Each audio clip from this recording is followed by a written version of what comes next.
Hello everyone, my name is Ankit Sanodiya. I am a student of JNKVV College of Agriculture, Rewa. So my topic of presentation of the subject seed production technology is Seed Act 1966.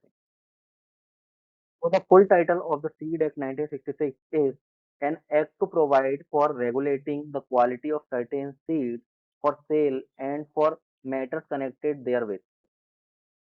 Why Seed Act is required?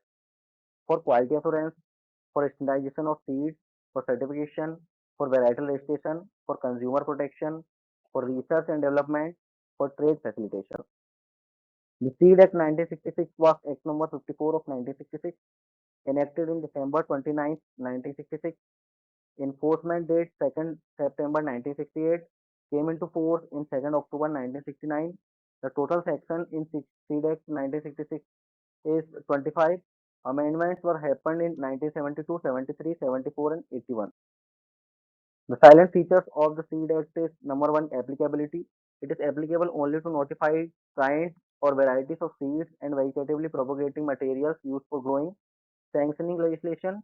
The Act provides for the formation of an apex advisory body, namely the Central Seed Committee, the Central Seed Certification Board, establishment of seed certification agencies, and central and state seed testing laboratories, etc. The regulating legislation.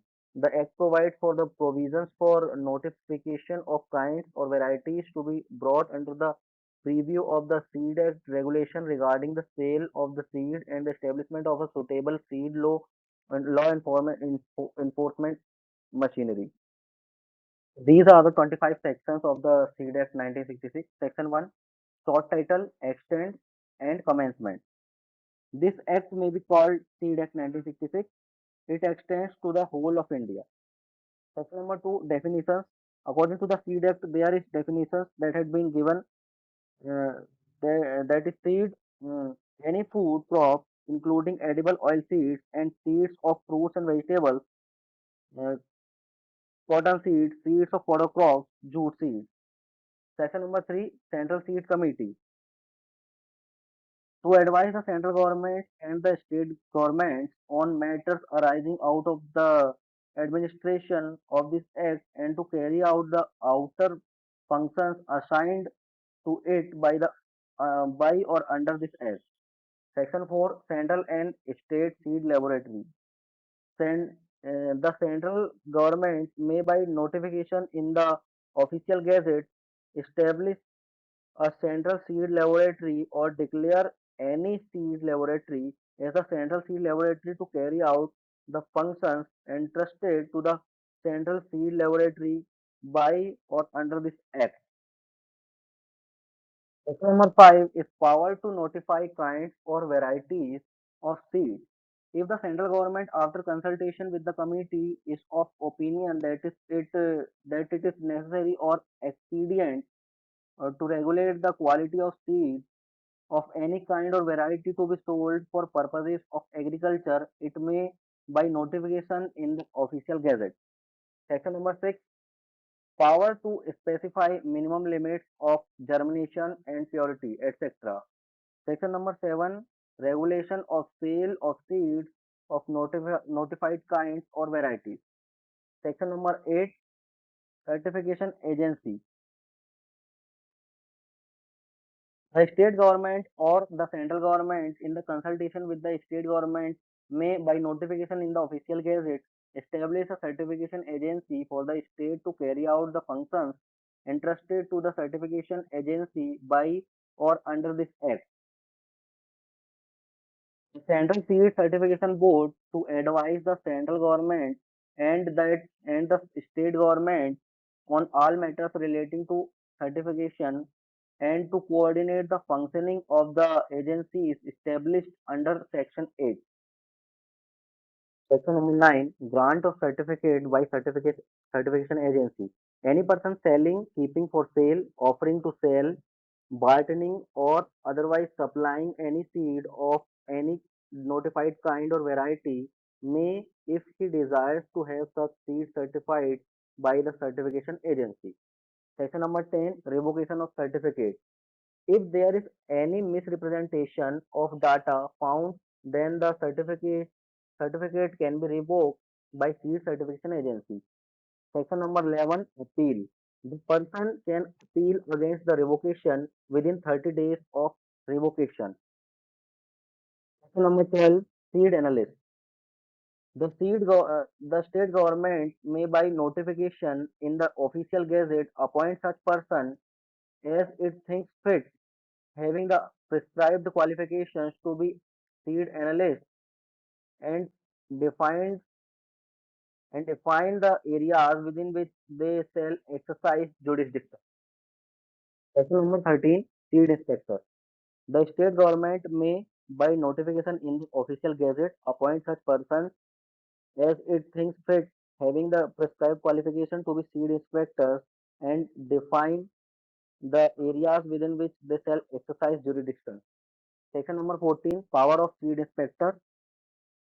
Seed inspector can take seed samples, send samples for analysis to the analyst, inspect places, investigate complaint, and maintain records. Section number 15, procedure to be followed by seed inspector. First, field inspection. Second, samples inspection. Third, seed sampling. Fourth, inspection during harvest. Section number 16, report of seed analyst. After analyzing the seed sample, the seed analyst gives the report first to seed inspector and another copy to the person whom the samples has been taken. Section number 17, restriction on export and import of seeds of notified kinds or varieties. Section number 18, recognition of seed certification agencies of foreign countries. Section 19, penalty. If any person prevents seed inspector from taking samples or exercising any other power, then penalty can be given to that person. Section number 20, forfeiture of property. When any person has been convicted under this act for the contravention of any of the provisions of this act or the rules made thereunder, the seed in respect of which the contravention has been committed may be forfeited to the government. Section number 21, offences by companies. Anyone in charge of a company when an offense occurs is also guilty unless they prove they didn't know about it and took measures to prevent it. Section number 22, protection of action taken in good faith. No suit, prosecution, or other legal proceeding shall lie against the government or any officer of the government for anything which is in good faith done or intended to be done under this act. Section number 23, power to give directions. The central government may give such directions to any state government as may appear to the central government to be necessary for carrying into execution in the state any of the provisions of this act or of any rule made thereunder. Section number 24, exemption. Nothing in this act shall apply to any seed of any notified kind or variety grown by a person and sold or delivered by him on his own premises direct to another person for being used by that person for the purpose of sowing or planting. Section number 25, power to make rules. The central government may, by notification in the official gazette, make rules to carry out the purposes of this act. Second, in particular and without prejudice to the generality of the foregoing power. So that is it from my side. Thank you very much for listening me.